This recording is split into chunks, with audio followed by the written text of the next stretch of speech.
Welcome back to Hardware Unboxed. Today, we're going to be following on from our previous Tiger Lake coverage with a look at Intel's flagship 11th gen mobile processor as of today, which is the Core i7-1185G7. While the Core i7-1165G7 is seen in far more laptops on the market and is going to be the primary focus for a lot of laptop buyers, the 1185G7 is technically the faster CPU and the chip that sits right at the top of the table. Rather than going through and rehashing a lot of the stuff surrounding Tiger Lake's architecture and new features, I strongly recommend you go back and look at our previous coverage for the details there. In particular, the review of the Core i7-1165G7 talks about the differences between this 11th gen line and previous 10th gen parts like Ice Lake. Today's main focus really is going to be about comparing the 1185G7 to the 1165G7 to see if this top of the line CPU is actually worth buying. But before that, here's a word from today's video sponsor. Today's video sponsor is Asus in partnership with Scorptech to bring you the Blackout RTX 3080, the ultimate gaming PC. At the heart of this system is an 8-core, 16-thread Intel Core i7-10700KF CPU, boosting up to 5.1 GHz and unlocked on the Asus TUF Z490 Plus Wi-Fi motherboard for maximum tuning potential. Then, tearing through all the latest games is the Asus TUF Gaming RTX 3080, an amazing graphics card that we've already reviewed on the channel and given the seal of approval. So for more information, please check the link in the video description. So how does the 1185G7 differ to the parts below it? Well, in not very many ways, let's be honest. We're still looking at the same basic design, which includes 4 Willow Cove CPU cores with 8 threads and an Xe-LP GPU with 96 execution units.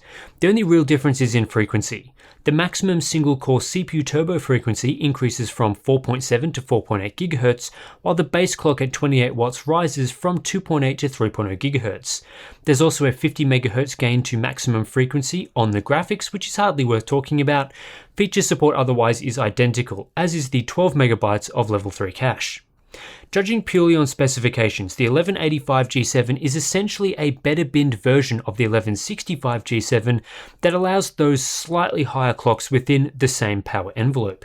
Intel are likely taking the best Tiger Lake silicon they have, the best that 10nm SuperFin can do in this power class, and allocating those as 1185G7 CPUs. While the customer price for this part is the same as the 1165G7, $426 is listed in ARC, the realities of OEM pricing are quite complex with all sorts of bulk deals and discounts, so in practice it's unlikely that an 1165G7 would actually be the same cost to integrate as Intel's better CPU, otherwise every vendor would just use the better part, which is clearly the 1185G7 going on the specs. For today's testing, I'm using the MSI Stealth 15M, a pretty unique laptop that's a hybrid of MSI's gaming laptop designs with their more ultra-portable designs. This is a very compact laptop for something with a 15-inch display at just 1.7 kilograms heavy and 16 millimeters thick. But inside, you're getting a Core i7-1185G7 and NVIDIA GeForce RTX 2060 Max-Q graphics with at least 16 gigabytes of dual-channel DDR4 3200 memory as standard. Rather than using an H-series CPU in this laptop, MSI have prioritized GPU performance for this chassis size and cooling that they have available to them, so they've opted for the 1185G7 instead. Default power configurations for the Stealth 15M allow the CPU to push up to and beyond 40 watts of sustained power at times, above the maximum officially allowed CTDP up of 28 watts. I'd have loved to have tested this mode and also tested performance with the discrete GPU enabled, but due to the limited amount of time I had with the laptop, I had to stick to just our regular configurations that focused on the 1185G7 at relevant power levels.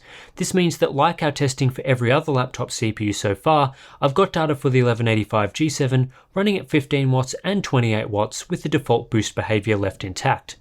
The idea here is to give a generalized look at performance that tries to remove as many OEM-specific configurations and bottlenecks as possible. This normalized testing allows you to see how much performance you can get out of a given laptop cooling design, as of course more power-hungry parts require larger, heavier, and often louder coolers, so it's not really fair to compare a 15-watt CPU to a 28-watt CPU, for example. This is the usual spiel for our laptop testing. If you've seen our benchmark reviews before, this is how we've been doing it for quite some time now. Those after laptops that are super thin and portable should focus more on the 15-watt numbers, while those after a larger, more premium design should look at the 28-watt numbers. We'll start off the benchmarking with Cinebench R20, and really there's not a lot to say here. The 1185G7 delivers basically the same performance as the 1165G7, a little slower at 15 watts on average and a little faster at 28 watts, although this could easily be down to the laptops we tested, the boost periods and so on. I guess the takeaway here for multi-thread performance is that you probably won't be getting a significantly improved experience opting for the 1185G7 over the 1165G7 unless your 1185G7 laptop gives you access to more power like the Stealth M15 does by default. Single thread performance is more interesting. At 28 watts as expected, the 1185G7 is able to clock 100 MHz higher on a single core, which in my testing led to a small but perceptible improvement to Cinebench R20 single thread. We're only talking about a 2% higher clock speeds, so the gains are in line with that. At 15 watts, my 1185G7 system was actually slower than the average 1165G7 result I've seen, with both of those configurations power constrained and unable to hit their maximum turbo clock. In handbrake, the 1185G7 is slightly faster than the 1165G7 overall, pointing to slightly better binning that allows for slightly higher clock speeds in sustained multi-thread workloads within the same power limit. At both power limits, the 1185G7 ended up 5% faster, although this doesn't allow Tiger Lake to make any meaningful strides at closing the gap to Ryzen Mobile 4000 in multi-thread tests. We're still at least 40% behind the flagship Ryzen 7 4800U with its 8-core CPU. In Blender, the two top-end Core i7 parts from Intel's Tiger Lake line deliver essentially the same performance. Like with Handbrake, Ryzen options are considerably faster in this workload, so you should consider them instead of Intel if this application matters to you. For code compilation, there's a marginal difference between the 1185G7 and 1165G7 in both of our benchmarks. Here, with compiling GCC, the 1185G7 is slightly slower than the 1165G7, while with Chromium compilation, it's slightly faster. Not groundbreaking stuff really. Let's breeze through some more tests. In Microsoft Excel, the 1185G7 is marginally slower at 15 watts and marginally faster at 28 watts compared to the 1165G7, but the difference is basically negligible. In PCMark's Essentials workload, the 1185G7 ended up slightly slower than the 1165G7. One of the biggest wins for the 1185G7 is in PCMark 10's Applications workload, which benchmarks the Microsoft Office suite as well as the Edge browser. The 1185G7 was measurably faster, 9% faster at 28 watts and 8% faster at 15 watts, which is a handy boost to performance. This extended the lead Intel holds over Ryzen with a huge 24% performance gap to the Ryzen 7 4800U at the higher power configuration. In 7-zip, once again, we're back to very narrow margins between the 1185G7 and 1165G7. The higher end SKU creeps slightly up the charts, but the difference here doesn't meaningfully change Intel's position in the market versus Ryzen processors.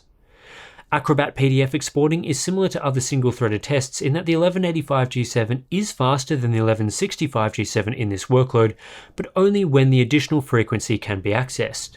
For that to happen, the CPU needs to be configured in its higher power state.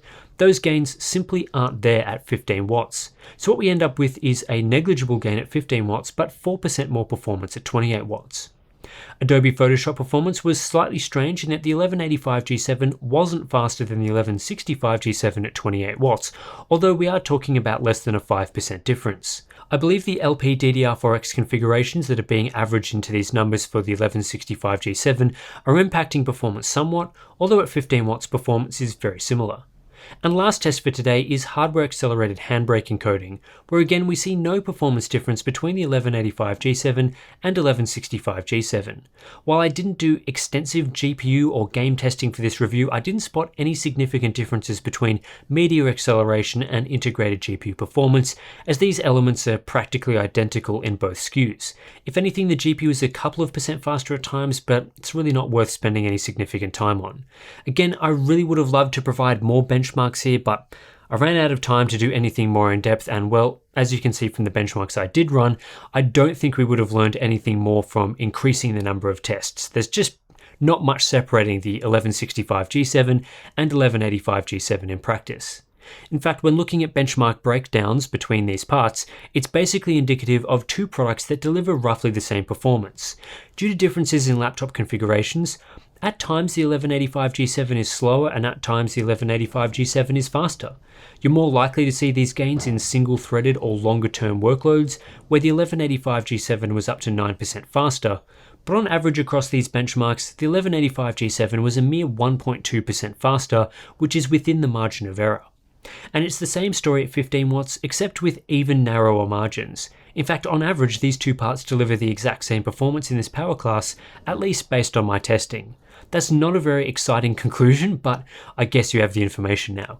As the 1185G7 doesn't significantly improve upon the performance of the 1165G7, it also doesn't change the story between it and the Ryzen 7 4800U. Intel's Tiger Lake design is still the faster platform for single-threaded workloads like Microsoft Office and Cinebench single-thread, while Ryzen is substantially faster in most multi-threaded tests like CPU-based video encoding. The margins are the slimmest at 28 watts, and grow more in favour of AMD at 15 watts, as AMD's design is more efficient and scales better down to lower power classes. Overall, the Intel Core i7-1185G7 is not a very exciting product, at least in comparison to the i7-1165G7, which we covered on the channel first. The differences between these parts in terms of performance are small, which is a reflection of the specification differences. Small clock speed gains here and there, which ultimately delivers only single-digit gains in the absolute best cases. On a significant number of occasions, the difference was practically zero. This makes the Core i7-1185G7 kind of a pointless product. If there were two laptops available, one with the 1165G7 and the other with the 1185G7, and the 85G7 laptop was more expensive due to its higher tier processor, there's no way I'd recommend spending the extra cash on Intel's flagship CPU because it's just not that different to the tier below. Of course, if both laptop options were the same price, by all means go the 1185G7, but I'd put this well down in my list of priorities when making a choice. Things like build quality, battery life, display, and other hardware are all far more important than getting an 1185G7 over 1165G7. The narrow margin separating these two parts also makes it quite tricky for buyers to know exactly which laptop option will be faster in practice. A premium Core i7-1165G7 model running at 28 watts will almost certainly be faster than a mid-range Core i7-1185G7 laptop that only goes up to 20 watts, despite the mid-range system having the better processor. This makes it very important to read reviews and do your research, as the naming and Tiger Lake SKU list will be of little help. The flip side to my example is also possible, and that's the case with the MSI Stealth 15M. To differentiate this product, MSI have pushed the power limit up to 40 watts, making the 1185G7 in this system noticeably faster than the 1165G7. But it's critical to know this is more down to a difference in power limits and cooling capacity as opposed to this CPU itself. The Stealth 15M would likely have been just as good with the 1165G7 inside, so maybe MSI felt the need to include the 1185G7 to give this system a differentiating factor over other models. After all, this is one of very few laptops I've seen with the 85G7 in it. Almost every other premium Tiger Lake model has opted for the 65G7 instead, including Intel's own NUC reference design. So at the end of the day, most of my thoughts about the 1165G7 also apply to the 1185G7. I think these high-end Tiger Lake processors are quite well suited to everyday laptop users who primarily web browse, use Office applications, and might want to do some light gaming. However, 11th gen options are not as good for heavy CPU processing work on the go, where AMD is able to provide more of an H-series-like experience. If you want more extensive thoughts, my 1165G7 review is well worth a watch as it has much more comprehensive conclusions. I am a little bit disappointed that the 1185G7 can't further close the gap to AMD's offerings in multi-thread performance, although this was probably unrealistic given the specifications.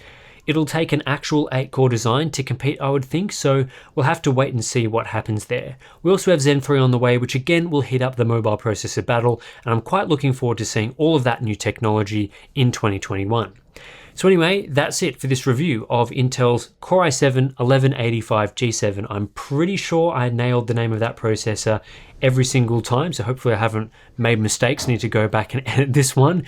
The mobile processor lineups these days are just terrible names from Intel, so really it does make my life a bit difficult for these reviews. Anyway, If you're interested in supporting the channel, you can support us through the usual ways, Patreon and Floatplane. Links to that in the description below. You get access to our monthly live streams, Discord community, behind the scenes videos, all that good stuff. Thanks for watching, and I'll catch you in the next one.